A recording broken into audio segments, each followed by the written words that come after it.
Hi, I'm Kaya Bruce, Director of Community Education, and also a member of the Health and Safety Steering Team. This video is going to share with you the standard response protocols that we will be implementing throughout the school year.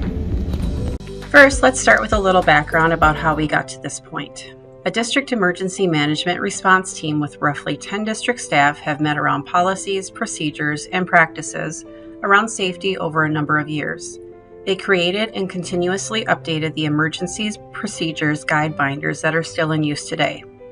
In January 2023, the COVID-19 team transitioned into being the Health and Safety Steering Team. This team was established to create, evaluate, and communicate district-wide safety and security procedures, policies, and resources, and consults with the emergency management response team when necessary. In February 2023, the Health and Safety Steering Team created a goal of implementing the Standard Response Protocol, otherwise known as SRP, district-wide. By doing so, we are able to develop consistent language for all buildings to use in the event of an emergency situation. This ensures that our students, staff, and visitors know what is expected of them no matter what building they are in throughout the district. In May 2023, we teamed up with local law enforcement and the I Love You Guys Foundation to provide an initial overview and training of the Standard Response Protocol, which we are sharing with you today. As a former police officer, I can tell you that it's very important for schools, first responders, students, and parents to share a specific vocabulary for quick and coordinated action. The I Love You Guys Standard Response Protocol creates that shared language and understanding of expectations. People easily understand the practices and can reinforce the protocol. This protocol enables rapid response determination when an unforeseen event occurs. So what is a Standard Response Protocol? SRP is a set of standardized actions taken in response to an emergency threat or hazard. The district has adopted 5 standard response actions to be used. Those are hold, secure, lockdown, evacuate, and shelter. These 5 actions will take the place of previous verbiage that was used in the district, such as Level 1 or Level 2 lockdown, emergency or non-emergency lockdown, code red, or other words your building may have used. We will now go into detail of each of these actions. The first standard response protocol action that we are going to discuss is a hold. A hold is called in situations that require students to remain in their classrooms during a non-emergency setting. During a hold, students and staff will stay in their classroom or area and continue with classes or activities as usual. A hold may be called if there is a behavior issue in a hallway or common area, a medical issue that requires privacy, or an unfinished maintenance operation. The hold action will likely be the one most frequently used in buildings. When there is a situation where a hold is called, the office will make a PA announcement that alerts the building of the hold. The PA announcement will state, "Hold. Hold in your rooms or area. Clear the halls." This announcement and all others that we discuss will be repeated several times. At that time, students are to clear the hallways and adults and staff are to close and lock the door if applicable, or keep students within the current setting. Staff will then account for all individuals and continue classes and activities as usual. In most instances, any bells will be ignored until the hold is released. When the situation has resolved itself, an all clear message will be announced by the PA system by the office. The all clear message will state, "All clear. The hold action has been released." Again, this announcement should be repeated several times. The next action we will discuss is secure. Secure is called when there is a threat or hazard which is outside of the building. A few examples of this could be an unknown person on school grounds, police or criminal activity in the area, or even a dangerous animal on school grounds. When the secure action is called, a PA announcement will be made that states, "Secure, get inside, lock outside doors." Building administrators will also need to find a way to communicate the secure action with any individuals that may be too far away from the building to hear the announcement. At that time, adults and staff will bring everyone in from the outdoors as quickly as possible and lock any outside doors that may be unlocked. Adults and staff will continue to have increased situational awareness, account for all individuals, and continue classes and activities as usual. Administration will continue to monitor the situation, provide updates and instructions. Once the situation has resolved itself, an all clear will be called on the PA by saying, "All clear, the secure action has been released."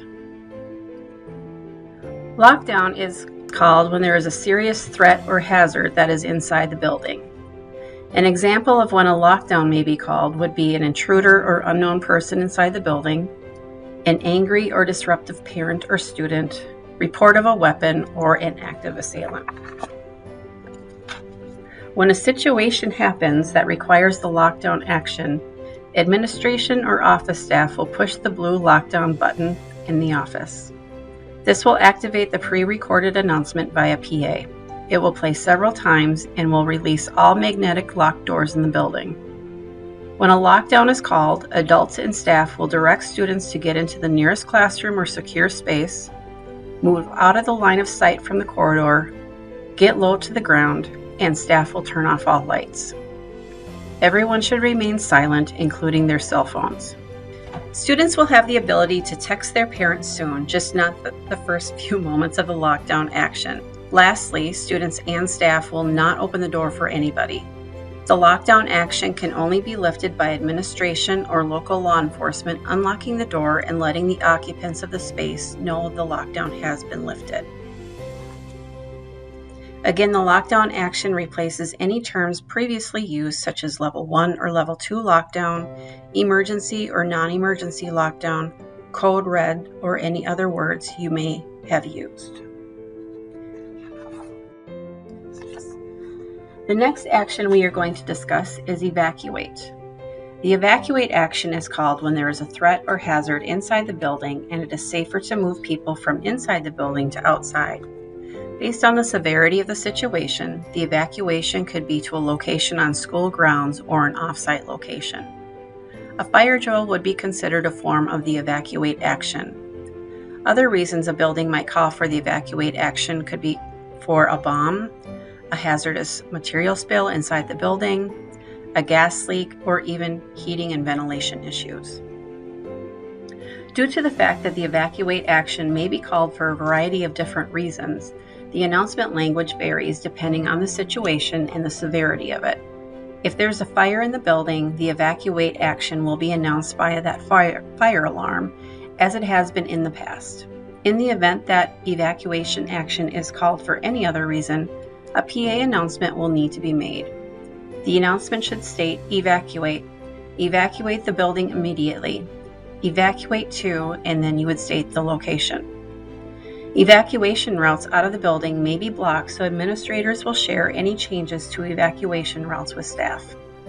Administration will continue to monitor the situation and provide updates and instructions when they are available.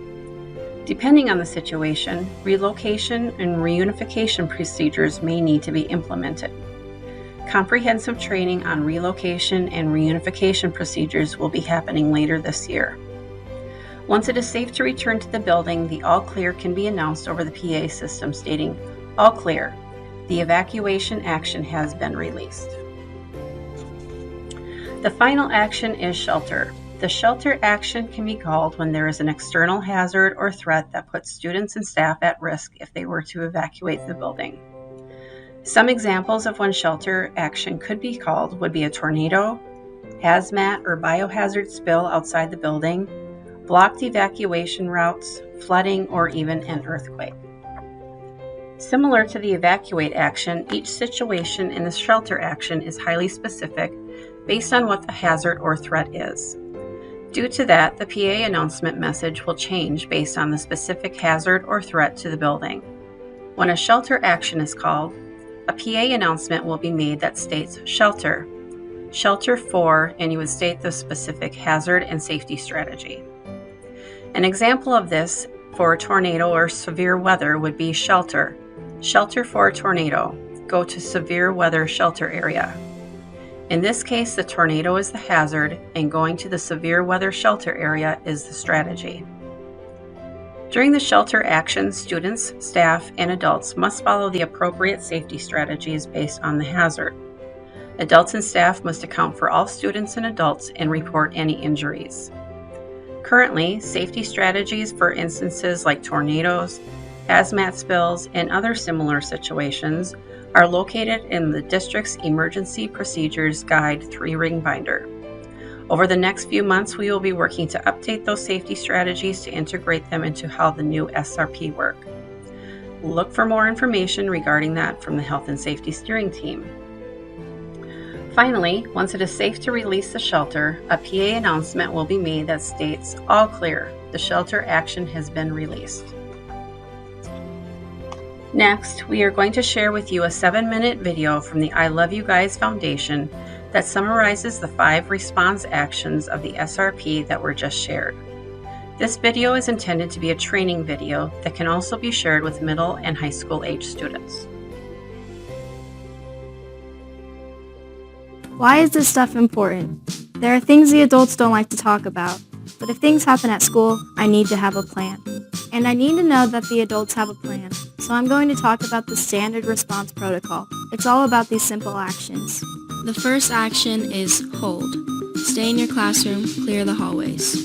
The second action is secure. Get inside, lock outside doors. The third action is lockdown. Locks, lights, out of sight. The fourth action is evacuate. A location will be announced. The fifth action is shelter. The hazard and safety strategy will be announced. So let's get started and learn about hold. Hold in your classroom or area, clear the halls. Hold in your classroom or area, clear the halls. Something is happening in the halls and the school needs to get it sorted out. So we'll stay in our classroom even if the bell rings.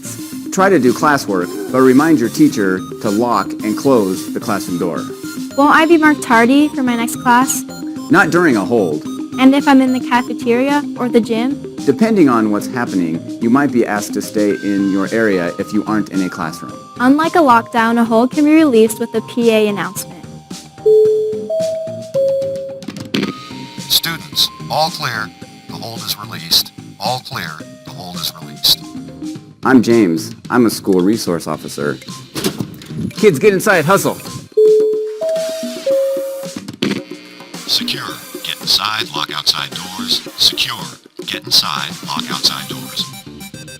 Why are we doing it? We're doing this because something is happening in the neighborhood near the school and we have to get you guys inside. Could be crimes out there, could be riots, could be a dangerous animal, could be zombies. James, zombies aren't real. You don't know that. Here's what happens. Get everyone inside. But inside, you just keep everything normal. Even class changes stay on schedule except between buildings. Initially, nobody can come in or go out of the building. Depending on what's happening, your teacher may ask you to text your parents and tell them not to freak out. School is happening just like normal, and if they show up, they probably won't be let in anyway. That's right, nothing to see here. Chill. Secure is just staying inside. Sometimes it's a pain, like when school gets out or during lunch, but usually you won't notice much.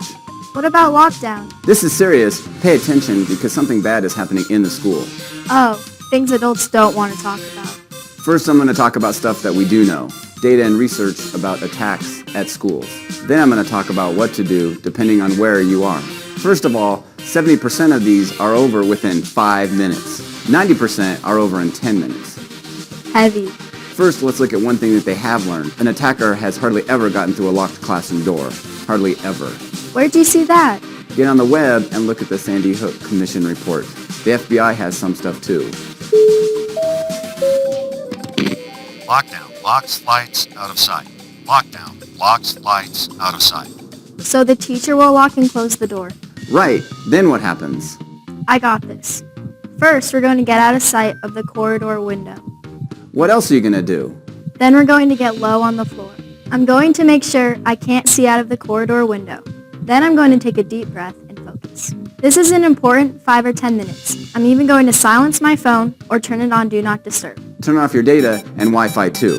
This helps the first responders keep their internet access. But can I text my parents? Yes, but not at first. Your teacher will probably have you wait about 5 minutes until it's safe.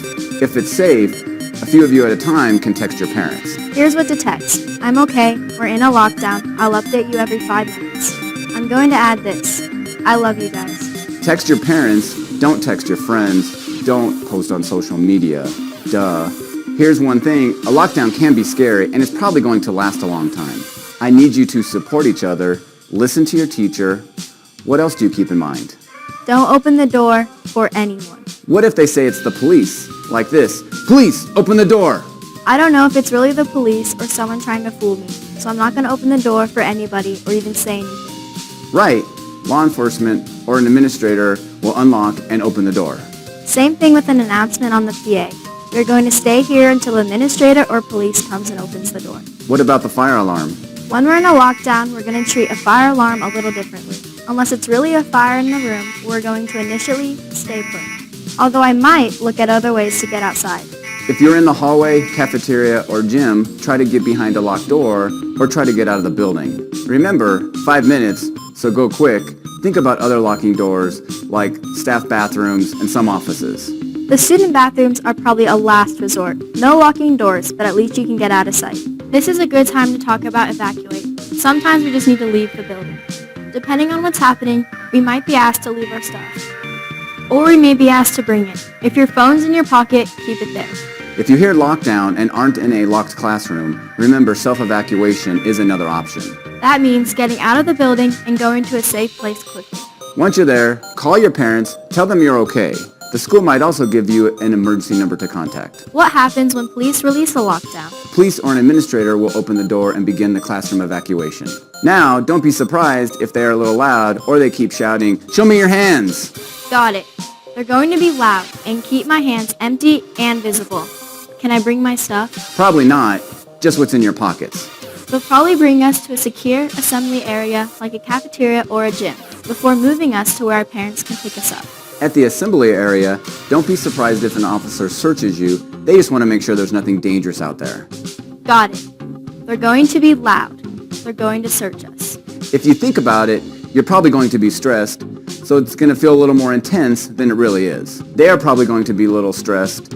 They probably don't know you, but we all have the same goal in mind, to keep you safe. So what you're saying is cut everyone a little break, and we can actually help reduce their stress and our parents' stress. Okay, there's one more action. Let's talk about shelter. Different schools might do different things, but here are some examples of what might be announced. Tornado, get to the storm shelter. Earthquake, drop, cover, and hold. Hazmat, seal doors and windows. Tsunami, get to higher ground. This is important. I was in 4th grade at Sandy Hook Elementary School on December 14th, 2012. I got out. My little brother was at Sandy Hook too. He got out, but it was a close call. My older brother and sister were at the middle school. It was a tough day for them too. So I just need to have a plan, have some options. And you need to know the adults have a plan too. I was the school resource officer at Arapahoe High School in 2013 when the attack happened there. I'm going to ask you to do one more thing. When you go home today, talk to your parents. Tell them about what you learned today.